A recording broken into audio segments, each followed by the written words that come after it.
bar feel pain. Yeah, sure they do.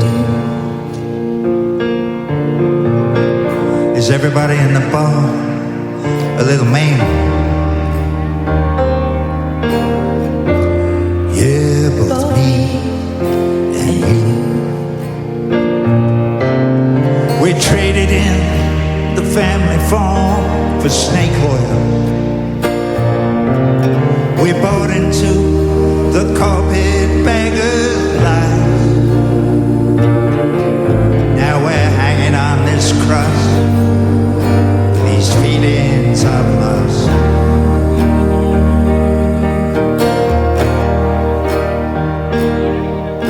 Just watching the Liberty boat sail by.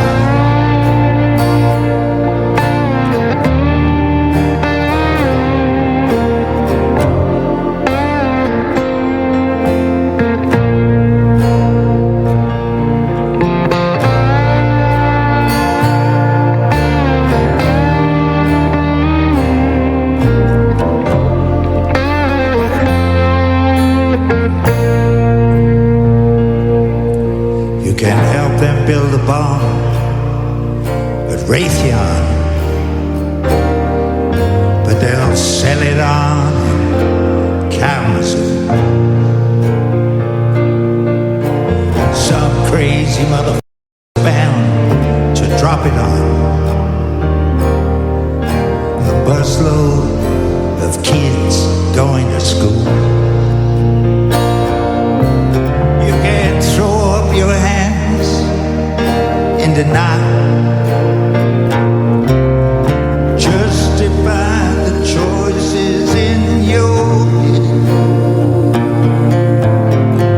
just doing your job, just an innocent cop.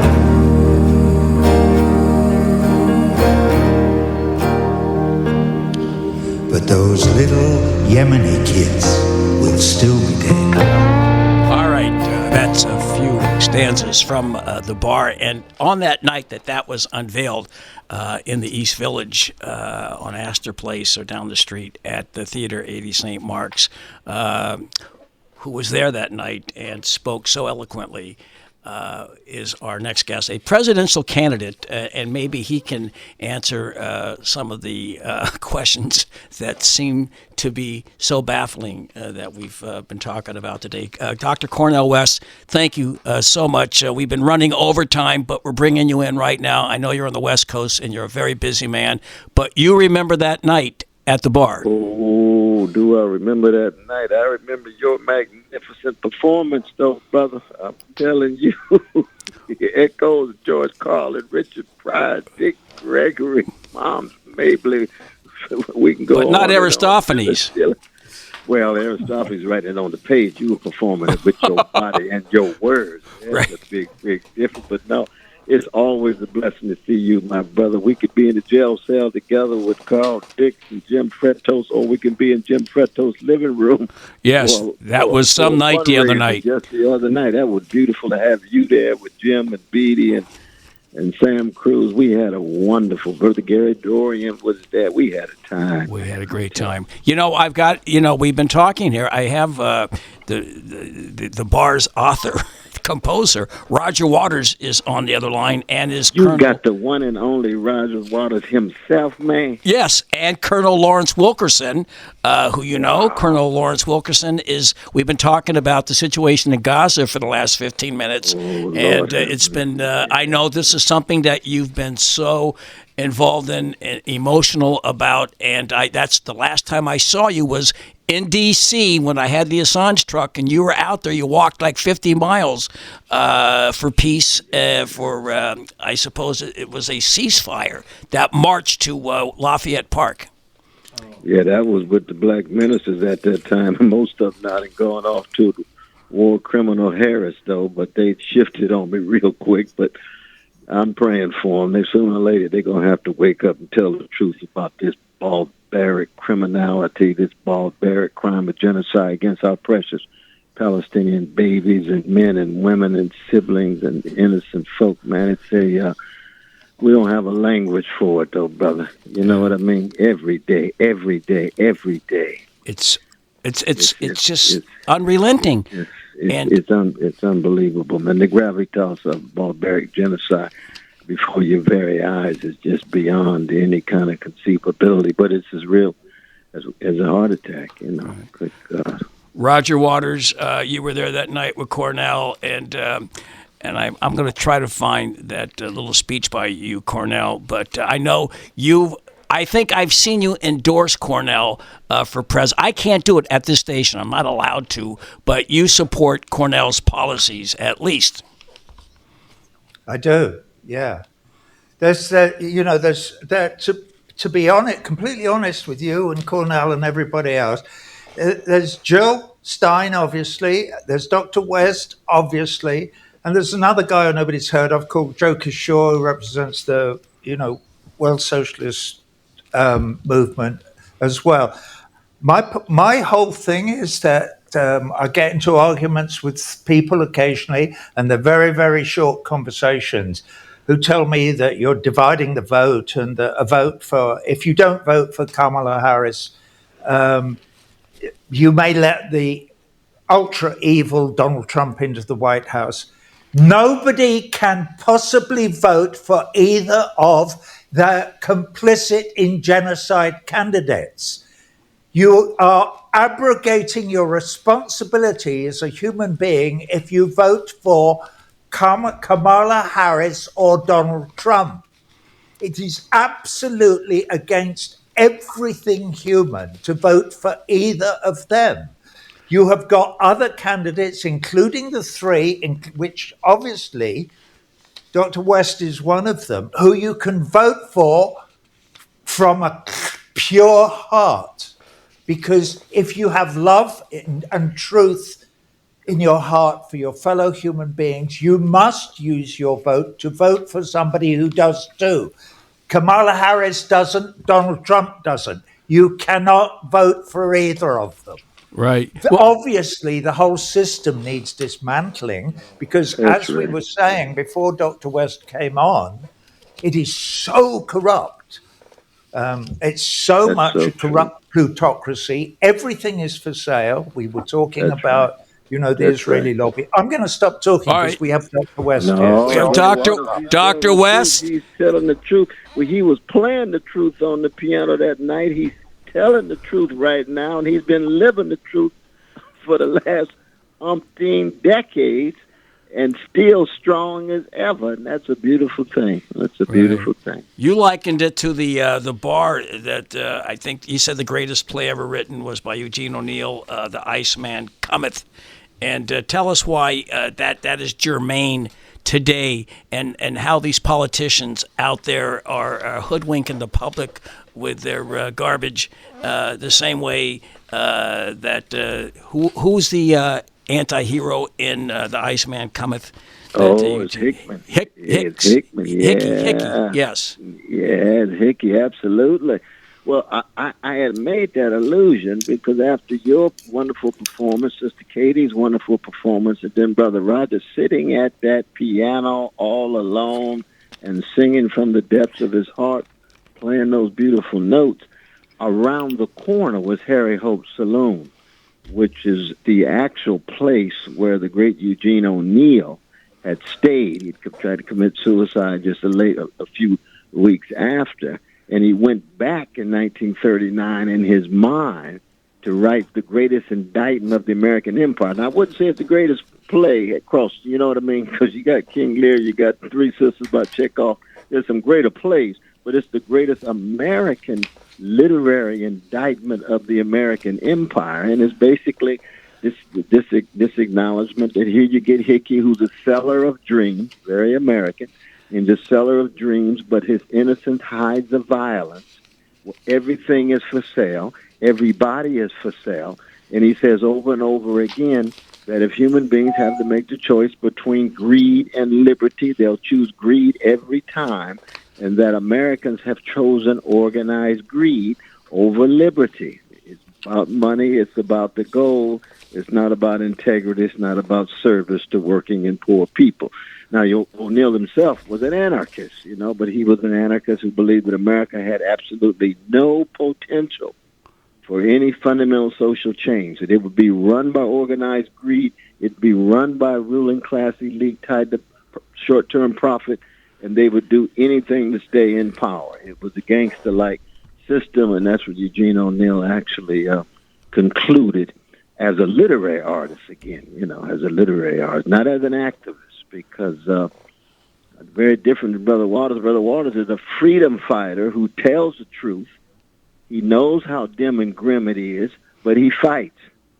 He tells the truth through music. He tells the truth through activism. He tells the truth through solidarity, work. Eugene O'Neill was telling some deep truths, but he gave up. He just said, look, we don't have a chance. I mean, America has no potential whatsoever. That's why it is something that Eugene O'Neill said America was the greatest tragedy because it had the highest possibility. It lost it. It enacted the biblical claim about what happens when a nation conquers the world and loses its soul, and it's over. That was in 1939. And, of course, he's sitting there in the Tower House on the West Coast overlooking the bay and reading about the gangster Hitler who's sending his troops into Poland, and he's saying the West itself is about to implode.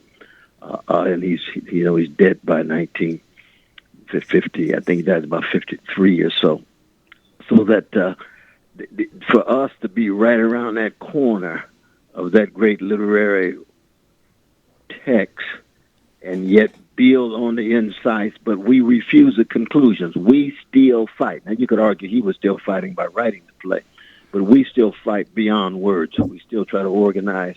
We still try to mobilize. We still try to engage in building institutions and infrastructures. And we have some fun in the meantime. You know what I mean? Yeah. We have some fun in the meantime. I'm going to ask you, Colonel Wilkerson, to jump in. The election's around the corner. You do have the two main candidates. Neither one of them are offering a solution that I can see. So a third-party candidate, I don't know if you're going that way, but what would you ask Dr. West at this point in time, and how possibly he could resolve the problems that we face, particularly the nuclear problem?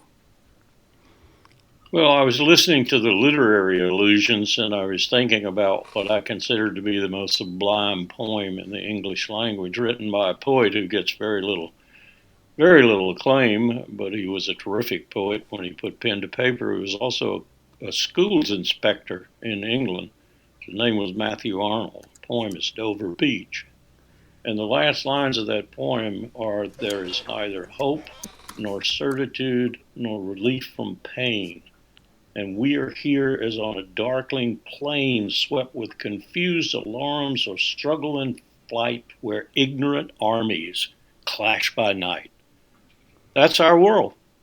That's our world today, just as surely as he thought it was his world when Aldous Huxley was saying religion is dead, God is dead, and John Henry Cardinal Newman was saying, no, he's not. The Catholic God is still alive, and they were having these tremendous battles over religion and science. Now we're having tremendous battles over whether we're going to continue to exist or not. And I think the verdict is coming down pretty hard and pretty fast that whatever there is in the world, divine providence, whatever you want to call it, I happen to be an atheist myself, but whatever there is in the world is sick and tired of man. And we're going to be gone very shortly, either in a mushroom cloud or a series of mushroom clouds, more likely, or the climate's going to eat our lunch because we're too stupid. We're the only civilization in human history to have created the technological means to destroy ourselves, and we have the technological means to save ourselves in both categories, nuclear weapons and climate change. But we're not going to do it in either. So I say be damned with us. Dr. West, your response to that? Well, I just love my brother's tremendous energy and spirit behind his very dim conclusion. Brother Colonel, I mean, as I recall, too, in Norman Mailer's great book on Miami, he invokes that poem by Matthew Arnold as well, because that poem is something that speaks to a number of different ages, not just as brother Mann was saying, it's not just 19th century, but it speaks in some ways for the history of the species, from Sophocles to Shakespeare all the way up to Thomas Pynchon and Toni Morrison. The story over and over again is, how do we break the human addiction to self-destruction? And how do you, when you break that, how long do you break it, or why is it that we continually go back to self-destruction? And that includes gratuitous violence, you get in Dostoevsky. That includes just raw hatred that you get in the Theodore Dreiser. All the different things that go into ways in which human beings seem to be thoroughly addicted to self-destruction. We've had these wonderful moments of interruption and disruption, and we're right now the dominant tendencies in the world, not just fascist in terms of government and social arrangement, but it is self-destruction in terms of ecological catastrophe and ecological crisis. And the fossil fuel industry would rather opt for short-term profits rather than would want to opt for short-term profits rather than allow the planet to go on. I mean, that's the level of human wretchedness that we're talking about. But the very spirit behind my dear brother Colonel's words, the compassion, the courage, the willingness to tell the truth, that's also, I think, at work in what Arnold was talking about.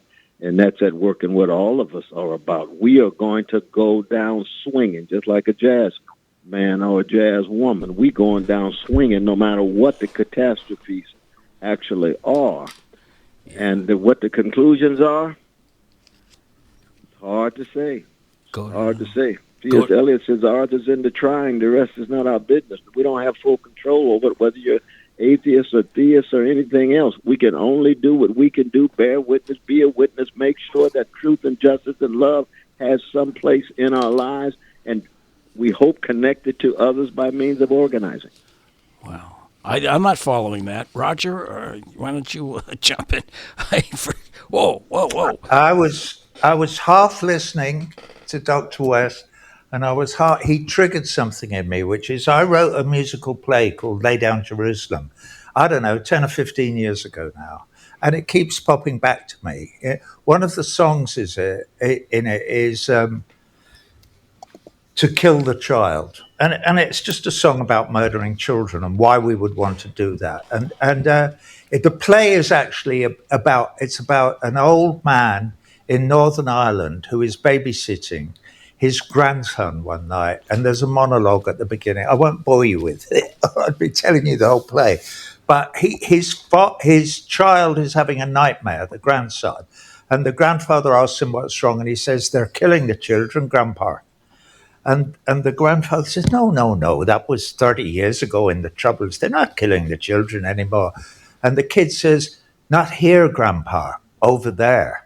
And so the grandfather thinks about that, and he thinks he's right. So in the morning, he goes and wakes him up and says, come on. And he takes him on a sort of magic carpet ride all over the world to try and find an answer to the child's question, which is, why are we killing the children? Or why are they killing the children? And they go everywhere, and they see, and they look down on battles and blah, blah, blah. And eventually they get back to almost the point where they started, and funnily enough, they end up in Central Park in New York, and they're listening to a band who are playing one of my songs. What a surprise. And they are approached by a taxi driver who was in the play earlier on, and the taxi driver comes up to them and he says, they are killing the children for empty, echoing, magnificent homes. And the reason he says that, because at the end of my song, there's a line that goes, the champion sits on his golden throne in his empty, echoing, magnificent home, looking out over the field of bones, but the last one standing stands alone. That's the end of the play. But it's not quite, because the grandfather says, we can't leave them with that. And they sing there's one more song. And then the grandfather turns to the child, who has shown an enormous amount of empathy for his fellow human beings through the whole magic carpet ride. And he says something like, child, your attachment to the predicament of others does you great credit. Your father would be proud of you. Well, I'm in tears speaking that line to you because it is central to every breath that I take that my father was killed by the fucking Oh, you Nazis can't use that. February the 18th, 1944. And I've never got over it, and I never will.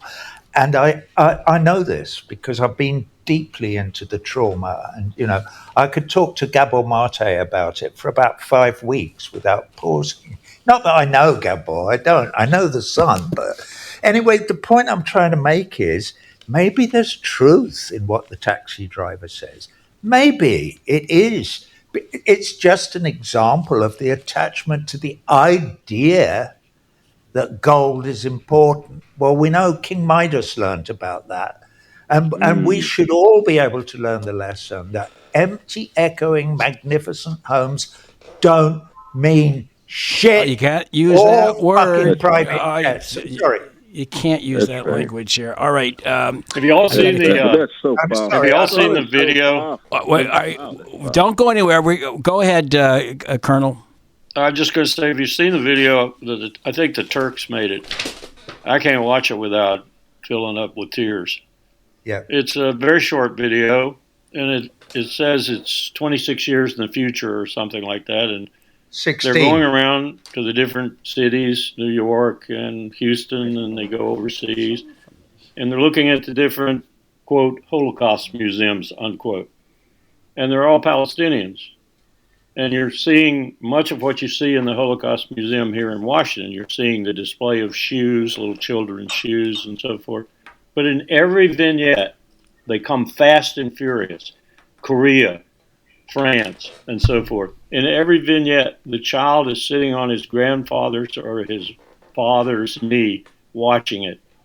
And he turns his eyes to his father or grandfather and he says, "What did you do? Why did you let this happen? What did you do? Why did it happen? What did you do?" And the look on the adults' faces is priceless. Well, we're going to go to you, Cornel, and you can respond to Roger's story and Colonel's. Well, I mean, both of my brothers are just what Melville called deep sea divers when it comes to dealing with who we are as human beings and our history and time and space. And we know how wretched we are. We know how greedy and hateful human beings can be. And yet at the same time, I'm with both Sophocles and with Hebrew Scripture and New Testament in terms of the wretchedness goes hand in hand with a sense of possibility and a sense of potentiality that has to do with tears that are shed. It has to do with fire in souls. It has to do with love flowing from hearts. It has to do with justice and the centrality of memory that Brother Waters talked about, that memory. Remember, Marcuse begins the early moments of Eros and civilization. He says, all utopian thought and energy is rooted in a plenitude of memory, at remembering when something happened, either a good time or a bad time, a moment of death, of loss, of betrayal, but also a sense that we will have a resilience and a resistance against that memory. I think of Brother Rogers' memory of his precious father and the ways in which it's generated magnificent artistry, magnificent moral energy, magnificent courageous political activism in it, opposing every genocide, opposing every act of Nazism, no matter who they are, no matter what color they are, no matter what nation they are. Well, you see, that's part of the oscillation between our undeniable wretchedness and our undeniable sense of possibility and wonderfulness. And I just want to keep track of both. I think that we can't be naive about the wretchedness, and it can lead towards self-destruction. It can lead towards the non-existence of the planet and the wonderfulness, all of that love, all of that vitality, vibrancy, unbelievable buoyancy, and energy that has to do with trying to be forces of good in the language of John Coltrane. Wow. Joe, Lauria, it's been a while. We only have a few minutes, and there are a few questions I want to ask Cornel about his campaign. If you have anything, Joe, you may want to throw in about his campaign. Yeah, just to say that this very conversation shows how important a free media, free radio, free press is, because without that, people can't get the information they need to think for themselves, to reject Israel smearing anyone who criticizes what they're doing, horrified by it, as belonging to Hamas. And this is what as I mentioned before, the Terrorism Act in Britain and what could happen in the U.S. to criminalize journalism.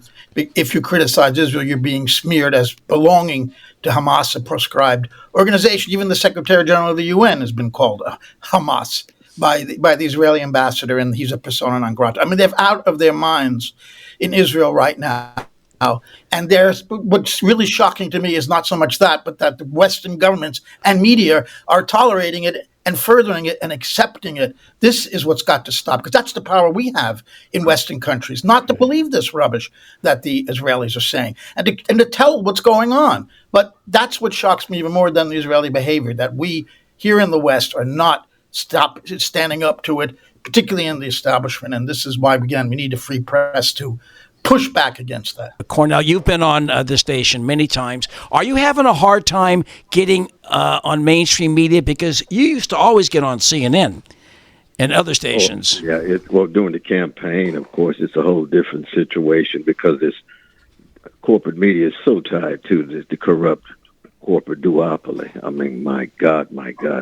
And they become propaganda machines for both parties, So that it has been much more difficult. But to speak to Joe's question about the criminalizing of journalistic voices, I think in the United States it also has to do with a culture of cowardliness. You are rewarded for being a coward by being indifferent and silent about barbaric genocide, and so there's a certain kind of implicit censorship that becomes explicit when you raise your voice. And so when you think the legacies of I.F. Stone and Seymour Hersh and Glenn Ford and Ida B. Wells and W.B. Du Bois, these are folk who were willing to take a tremendous risk. And I think of Brother Waters, trying to have his concerts taking place in certain Latin American countries, and they won't let him in. Well, you see, that's echoes of Nina Simone and Gil Scott-Heron and Curtis Mayfield and the artists who are willing to pay tremendous risk in order to keep telling the truth. That's courage. But cowardliness, not just conformity and complacency, but outgoing cowardliness is becoming hegemonic in so many of our establishmentarian spaces in the American Empire and other places. And that's another sign of what Brother Colonel is talking about. That's exactly how self-destruction of nations and so forth take place, where the cowards become simply parts of a mob that follows a Pied Piper that is not just fascist, but more and more himself a coward and trying to come to terms with his own inadequacies as he projects being so brave. Wow. Wow. Listen, I'm going to give everyone, I got 6 minutes left. I need just some closing remarks, and you'll close it yourself, Cornel. But let me go with Roger, Joe. Joe just spoke, Colonel Wilkerson, and then you, Cornel. But you go Roger, Colonel, Joe for a minute, and then you. But you all got like a minute here, a minute and a half. All right. Something that helps me, guys, is a litmus test, which I use all the time. And that is that after the Second World War, on December the 10th, 1948, something else happened. After the Nakba in May, December the 10th, the United Nations got together and enshrined the Universal Declaration of Human Rights in international law. It exists. That is a litmus test that I can hold up anywhere. If I hold my litmus test up to Kamala Harris or Donald Trump, they do not pass the test. They do not believe in universal human rights. Everything they ever do or say lets you know that. If you hold it up to Cornel West, to Dr. West, my friend. He passes the litmus test. He does believe in universal human rights for all our brothers and sisters all over the world, irrespective of their ethnicity or religion or nationality. So good for you, Brother West. All right, Colonel Wilkerson? Yeah, I'll be very optimistic. When I take my granddaughter, 24-year-old granddaughter, to see Fidelio at the Kennedy Center, wonderful opera, tomorrow night, and when I 2 or 3 days later take my 17-year-old grandson to fly fish in a beautiful river and catch beautiful fish and revel in both of those occasions and revel in the love and the joy that's accompanying them, I don't have so much problem anymore. And I recommend that to everyone. And them. Yes. No, I tell you that when I think of my dear brother Waters and what his life has been, you know, Shakespeare said, in the end, we're trying to be flickering candles against the backdrop of black barbarism. You see that in Hamlet, it's in King Lear, it's in Macbeth and Othello. But then there's the Rosalinds and others who provide a light. And that light has everything to do with Beethoven's only opera, Fidelio, or the Ninth Symphony. It could be Opus 131, the greatest string quartet ever written. Or it could be, we don't wait no education. All these different artistic expressions of the flickering candles against the backdrop of dark barbarism. And I just want to end on a note of love. I love each and every one of you all for who you are, what you do, what you have done, what you continue to do, of solidarity, of people catching hell, be it in Gaza, be it in Sudan, Ireland, Congo, Guatemala, south side of Chicago, Muslims in China, whatever. And at the same time, want to be able to preserve our own personal sense of integrity and honesty and decency, so when the worms get our bodies, people will have to say, they tried to keep their candle flickering, but they were aware of the dimness of the barbarism at work in their times. Wow. Well, gentlemen, I want to thank you so much. We're going to have to go now, but we're going to go out. You mentioned Fidelio being the only opera, 1814 by Beethoven, and Ode to Joy, which is written by Schiller. That's the libretto in Ode to Joy in the Ninth Symphony, and we're going to go out with that. Thank you, Brother Wes. Thank you, Brother Waters. Thank you. Thank you, Colonel Wilkerson.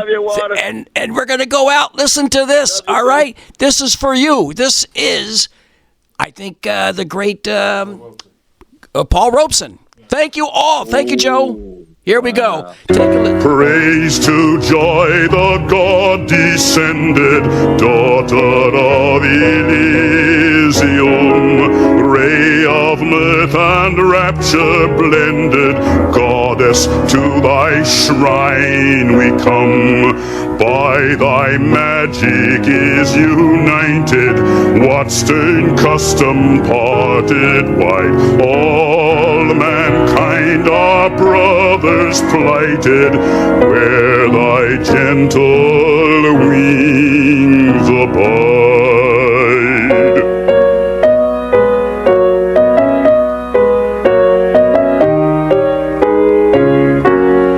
Freude, schöne Götterfunken, Tochter aus Elysium, wir betreten feuertrunken, himmlische dein Heiligtum.